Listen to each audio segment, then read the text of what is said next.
Welcome to the Deep Dive.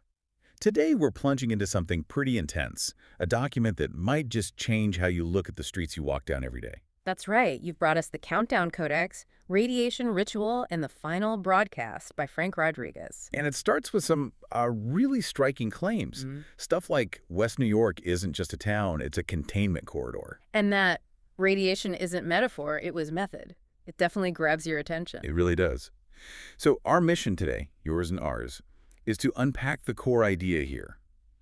Rodriguez's argument that some city landscapes aren't accidental, but are actually designed ritual grids. Meticulously designed, he claims. For suppression, for control, using silent weapons, hidden agendas. It's infrastructure as an active player, not just passive concrete and steel. Exactly, not neutral. So you can expect us to get into his observations, his personal testimony, and some really big theories he connects it all to. Yeah, prepare for maybe some unsettling connections, linking things you might not usually put together. We're here to explore his perspective, laid out in this codex. Okay, let's dive right in. This central idea about West New York. Rodriguez doesn't just see a city. No, not at all. He calls it a containment corridor, right?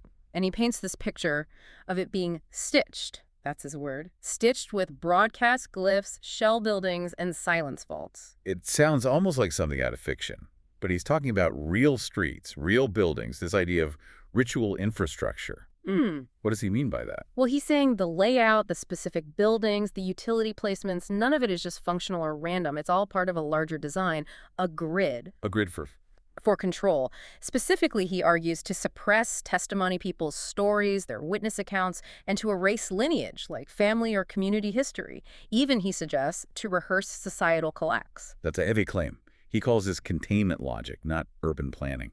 Exactly. He points to specific areas like 59th Street, Bergen Line Avenue, those corridors, and he notes things like buildings being transferred for symbolic dollars. Meaning like a dollar, not market value. Precisely, suggesting something else is going on. He links these to shell companies, often with ties to the hotel industry, he says, but with no public leadership, no transparency. Okay, so hidden ownership, potentially serving this containment logic. That's the argument he builds, yeah, that the lack of transparency masks a deeper purpose woven into the city itself. Right, now this next part, this is where it gets, I think, particularly jarring for a lot of people. He claims, flat out, radiation is not a metaphor. Yeah, that line hits hard. He presents it as a literal weapon. Tactical, silent, invisible, devastating. Used for what purpose, according to him? To destabilize people physically, to suppress their testimony, their ability to speak out without leaving, an obvious bullet hole or a bruise. And he says this is in the grid. Embedded. Stitched into buildings, poles, vaults, and silence corridors. It's part of the infrastructure itself, in his view. So, okay, if it's invisible, how? How does he claim anyone can know it's there? How do you see it? That's a key question. His answer involves reinterpreting a common symbol. The trefoil, the radiation warning sign. The yellow and black one we all know. That's the one. But he argues it's not a warning for us. He sees it as a signature by those using the radiation. A marker. A marker for what? Zones of active exposure, he claims. Zones of medical override, which sounds like interfering with health systems or data, and what he calls ritual containment. And he claims these symbols are just out there. In plain sight, yeah. On utility covers, school gates, medical building signs, he calls them ritual flares, signals of these hidden operations. Wow. Okay. And he connects this personally, doesn't he? There's a historical link he makes. A very significant one for him. He explicitly says he's living the continuation of what Pedro Albizu Campos experienced. The Puerto Rican nationalist leader. Yes, who reported radiation burns while imprisoned back in the 50s. Rodriguez notes that doctors, independent ones, confirmed Campos's symptoms at the time. And Rodriguez feels he's experiencing something similar now. Directly. He states, radiation glyphs surround my zone on 59th St. My nervous system recalibrates daily.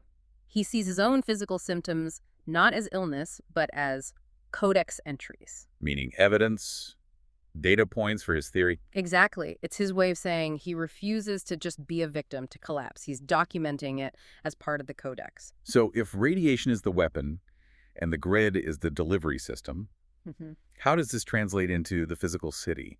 The buildings, the zoning? He calls it architecture of control. Right. He says containment isn't just policy, it's architecture, literally built into walls, zoning codes. He even mentions vaults beneath residential buildings. Implying hidden spaces. That seems to be the implication. He argues the silence surrounding certain activities or histories isn't accidental, it's engineered through the physical design. Can you give some examples of this ritual architecture he describes? Sure. He talks about things like dual address buildings, using 446001 as an example, places that might have confusing or multiple identities. What's the significance of those? He claims they carry timestamp fractures, like obscured or manipulated histories, and medical override logic, again, suggesting some kind of health-related control or experimentation linked to the location. Okay. Then there are structures he calls silence vaults. These are buildings with no signs, no web presence, no clear history. Designed to do what? To erase lineage, suppress testimony, basically to make things, or maybe even people, disappear from the record. And even small things. Utility covers. Yeah, utility covers with those trefoil glyphs, vault doors with no stated purpose. He sees these mundane things as signatures, active parts of this strategic grid. He includes a lot of photos in the codex pointing these things out. Let's focus on one specific incident he analyzes. This bomb threat at a West New York middle school in 2018. He has a very different take on it. He really does. He insists it wasn't a prank. He calls it a ritual flare, a broadcast rehearsal, a containment test. Rehearsal, what does he mean by that? Well, he focuses on the official response and the aftermath. A student was arrested, yes, but Rodriguez highlights that apparently no name was released, no motive given, no charges detailed, no follow-up reported publicly. And he sees that lack of information as significant. Absolutely. He calls it suppression, containment logic in motion. So the response itself, the evacuation of the big police presence bomb squad, he doesn't see that as standard safety procedure. He frames it as excessive for a prank, arguing it shows the containment logic activating a pre-planned drill almost.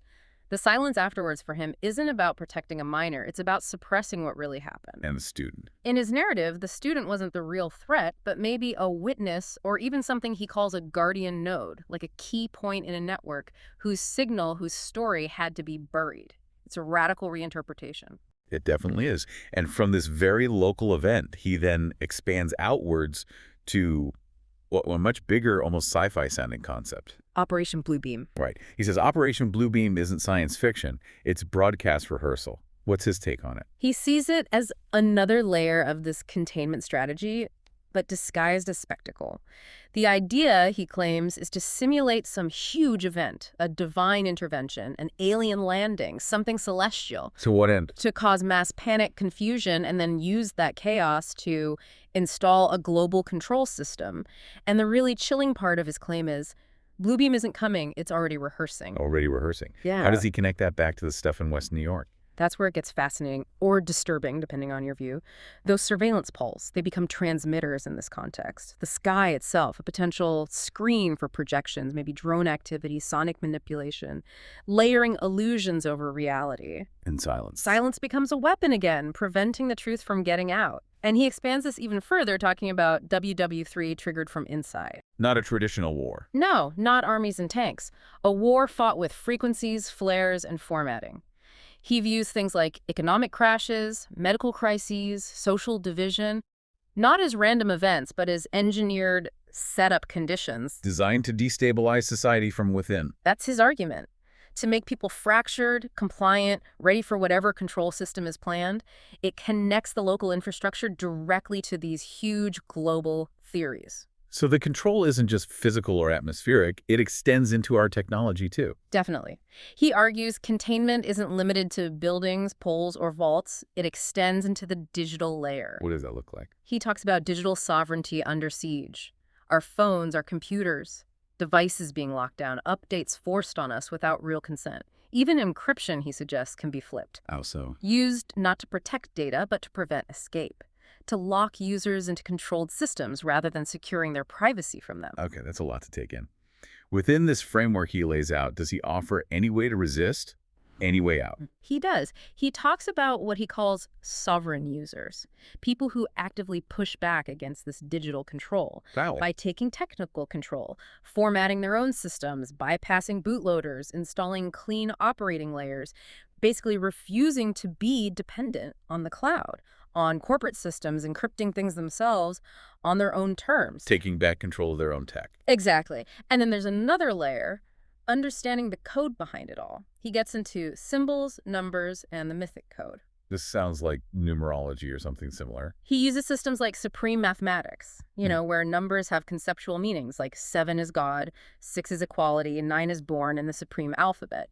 He uses these along with numerology, not just spiritually, but as forensic tools. Forensic tools to do what? To decode the grid. He asserts symbols aren't decoration, numbers aren't neutral. He believes these codes are actually embedded in the environment and the system's design, and understanding them helps reveal the hidden structure. It's a complex worldview. So, weaving all this together, the grid, the radiation, the rehearsals, the digital control, the codes, what actual proof or evidence does Rodriguez point to in the Codex? Well, he includes what he calls visual confirmation and detailed field logs from his own investigations in West New York and elsewhere. His own observations on the ground. Right. He describes them as forensic, undeniable rupture moments where he believes the hidden system becomes visible. He details finding mysterious boxes on neighborhood utility poles, talks about reports of official radiation sensors turned off in major cities, and notes widespread utility pole upgrades across NJ. And he doesn't see these upgrades as routine maintenance. No, he interprets them as ritual installations, part of reinforcing this control grid, not just simple safety improvements. Is there a specific example from his field logs? Yeah, there's one from September 4th, 2025 that's very detailed. He documents being in West New York, noting, for instance, a DCOM relay with an FCC warning sign on 58th Street. Okay, what's his interpretation of that? He sees it as a public admission of radiation exposure, no shielding, no education. He emphasizes the perceived lack of public safety measures or information. What else did he note? Rooftop antennas on 60th Street, likely 5G or LTE, he says, threaded into residential zones. Again, highlighting the proximity to homes, and poles on 57th Street with multiple components.